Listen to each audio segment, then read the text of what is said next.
करो। बाहरी ढांचे से प्यार नहीं, अंदर बैठे हुए भगवान से तो काम बन जाए। लेकिन हम केवल ढांचे तक ही रहते हैं, अंदर प्रवेश ही नहीं कर पाते। क्यों? ऐसा ही होता है ना, हम केवल ढांचे पर रहते हैं। इस पे ये पत्नी का, ये पुत्र का, या अमुक अमुक संबंध, उसके अंदर बैठा हुआ जो तत्व है उस पर हम नहीं। और जो तत्व दृष्टि करता है वही मुक्त होता है, जो शरीर दृष्टि करता है फंस जाता है। हिरण के बच्चे में ममता कर ली, अपनापन कर लिया तो अगला जन्म हिरण का हुआ। इसलिए बहुत सावधान रहना चाहिए। ठीक है।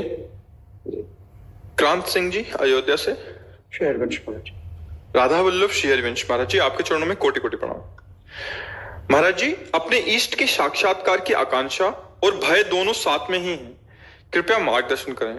भय और इष्ट के साक्षात्कार की भय कैसा? भय कैसा है आपको, किस बात का?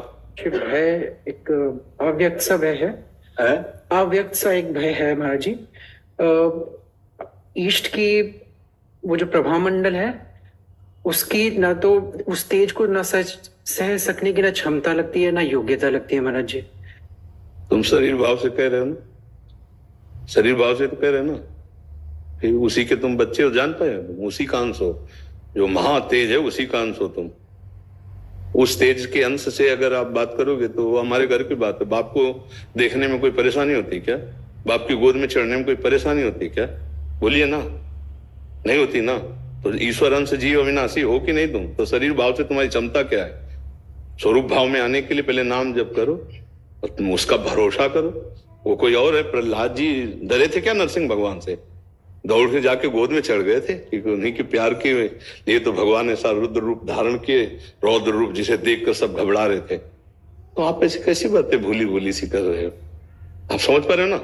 जो भगवान का अनंत तेज है, अनंत महिमा है, वो अपने भक्त के सामने उतना ही प्रकाशित होते जितना वो सह सकता है।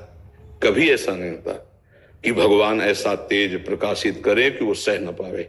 समझ रहे ना? हाँ, अगर इस बात से डरे कि भगवान बहुत तेजस्वी, तो तुम कौन हो? उसी के तो अंश हो। तो अंश का मतलब क्या होता है? पूर्ण का अंश पूर्ण होता है। हम दोनों सखा हैं, हम दोनों सखा हैं समान। वो हमारे बड़े सखा हैं, उनके छोटे सखा हैं, कोई अंतर नहीं। बिल्कुल जब भजन करोगे तभी समझ में आ जाएगा। अभी तो बहुत शरीर भाव में है, तो आप ऐसे कल्पना कर। भय की बात नहीं, शरणागत निर्भय होता है। शरणागत निर्भय होता है। देखो ये सूर्य भगवान है, इनमें तुम 12 बजे दोपहर में आंख नहीं मिला सकते। एक अंश से प्रकाशित है और सहस्त्र करोड़ करोड़ भगवान की नख कांति से सूर्यों का तेज प्रकट होता है। और भक्त ऐसे चरण को धोकर चरणामृत पान करता है। केवट भयभीत है क्या? चरण धो रहा है तो भयभीत है? शास्त्र कोटि सूर्य सम प्रभा भगवान के नक्श चंद्रमणि से प्रकट हो रहे, वही राम जी के चरण धो रहा है ना केवट। अति आनंद उमगी अनुरागा चरण सरोज पखारन लागा। अति आनंद, भय है क्या? कोई डर है, कोई दुख है? अति आनंद उमगी अनुरागा, वही चरण।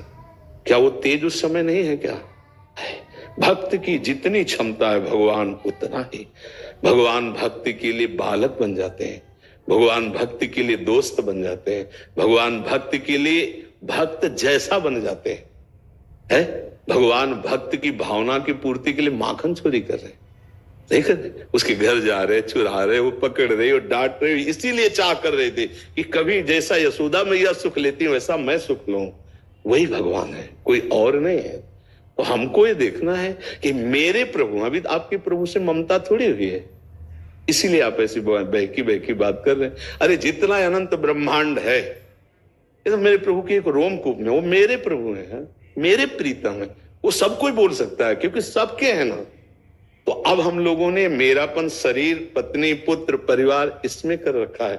भगवान एक पराये से लगते हैं। अगर भगवान है तो आरती पूजा कर देते हैं, मेरा परिवार सुखी रहे, मैं सुखी रहूं, ऐसी कोई आकांक्षाएं। भगवान से प्रेम कि जैसे हम परिवार के सदस्यों से प्रेम कर दें, ऐसे एक सदस्य भगवान को मान ले अपना। पर ऐसा कोई प्रेम नहीं करता, कोई बिरला है कि एक परिवार के सदस्य जैसा ही भगवान, और ये तो अंदर से सबको पता है कि कोई भगवान है, कोई ईश्वर है, कोई संचालक है पूरी सृष्टि का। ना चाहते हुए बलात् तुम्हें दुख भोगना पड़ रहा है, ना चाहते हुए तुम्हें मरना पड़ेगा, ना चाहते हुए भी तुमसे प्यार करने वाले बिछुड़ रहे हैं, है ना, कोई सिस्टम है, और इस सिस्टम को चलाने वाला भी कोई है, जो बनाया है, कृति है, रचना है, तो रचनाकार भी कोई है, वह है ईश्वर, और वो मेरा प्रीतम है, मैं उसका अंश हूं। ममैवांशो जीव लोके जीव होता। तो डरने की क्या बात है? हम डरते हैं शरीर भाव से, इसमें तो डर ही डर है। छोटे छोटे कीड़े मकोड़े से डर लगता है, भगवान की तो बात जाने दो।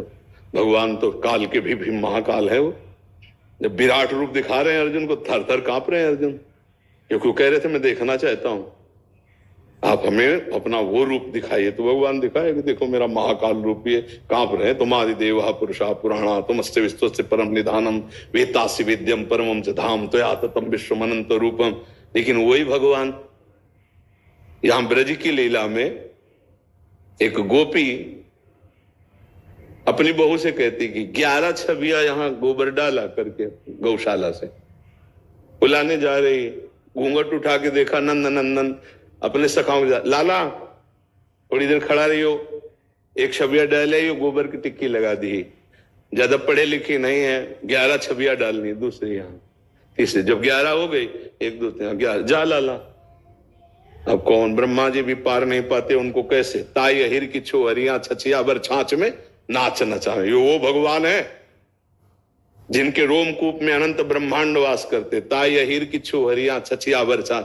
क्या भगवान को तुम चाहते हो? जैसे चाहोगे वैसे तुम मिल सकते हो। जाकी रही भावना जैसी प्रभु मूर्ति देखी। जब श्री राम जी धनुष यज्ञ में पधारते हैं तो सबने एक जैसा नहीं देखा, अलग अलग सबको। जब कृष्णचंद्र जो कंस के रंगमंच पर पधारते तो अलग अलग, किसी को महाकाल रूप, किसी को महाभट्ट वीर, किसी को अत्यंत सुकुमार, किसी को लाडले लाल दिखाई दे रहे। तो जाकी रही भावना जैसी प्रभु मूर्ति देखी तिनते। तो आप अपनी भावना में अपने प्यारे प्रभु क्यों नहीं मानते? उनके तेज को कौन पार पा सकता है? तो हम तेज वाले प्रभु के ही अंश हैं, कोई और नहीं है। कोई और हो तो हम डरे, उन्हीं के हैं। अपना बाप प्रधानमंत्री हो तो दूसरों के लिए प्रधानमंत्री है। हाँ, आप घर में उनसे मिलोगे तो पिता की तरह मिलोगे, लेकिन जब वो अपने ऑफिस में होंगे तो फिर उनका प्रोटोकॉल आपको निर्वाह करना पड़ेगा। वहां आप जाके ऐसे नहीं कि आप झड़क दो, नहीं, आपको वहां तो भगवान को भगवान की तरह भजोगे तो फिर माया ऐसे नहीं जाने देगी, पूरी परीक्षा करेगी। इसीलिए भाव संबंध रखा गया है कि भगवान हमारे सखा हैं, भगवान हमारे पुत्र हैं, भगवान हमारे पिता हैं, भगवान हमारे पति हैं, भगवान हमारे प्रीतम। विविध भाव रखे गए हैं। देखो ना, जो जगत का पिता है उसको भाव से भजा तो नंद यशोदा के आंगन में घुटनों पर के बल है। जहां ब्रह्मा भी घुटनों के बल होते हैं, वो प्रभु। एक दिन श्री लालजू महाराज घुटनों के बल चलते, और नंद बाबा की डेहरी, बड़ी मोटी डेहरी थी, पहले पुराने घरों में होती थी ना, तो डेहरी पे चढ़ गए तो चरण उठ गए, हाथ इधर पहुंचे नहीं क्योंकि ऊंची डेहरी थी, और रोने लगे। नारद जी गए थे दर्शन करने। नारद जी ने देखा, बोले प्रभु ये क्या है? नंद बाबा की डेहरी नहीं लांग पा रहे, वामन अवतार में एक चरण पड़ा तो ब्रह्मलोक पहुंच गया। बोले ये तुम्हारे लिए है, वो वामन रूप, वो सब महिमा मैं अपने भाव वाले भक्तों के लिए, ये मैया के सुख के लिए। तुम चुपचाप वही खड़े रहो। अभी देखना, रोना शुरू किया, मैया को आवाज पहुंची, दौड़ के आई, अरे मेरा लाला, गोद में उठाया और दासियों को डांट रही तुम। नारद जी की तरफ देखकर भगवान ये सुख और स्तनपान करा रहे। भगवान जगत मंगल करने वाले, जगत का भरण पोषण करने वाले एक भक्त ने भाव किया कि भगवान मेरे पुत्र तो नंद बाबा यशोदा मैया के आंगन में हो। दशरथ जी मनुष्य रूपा है, जब तप करके भगवान श्री हरि को प्रसन्न किया और कहा आप जैसा पुत्र चाहिए, तो बोले मेरे जैसा तो मैं ही हूं। तो देखो, जे भी सूचना आई, महाराज कौशल्या जी के पुत्र हुआ। दशरथ जी आश्चर्यचकित हो रहे, जाकर नाम सुनत शुभ होई, मोरे गृह आवा प्रभु सोई, परमानंद पूरी मन रहा,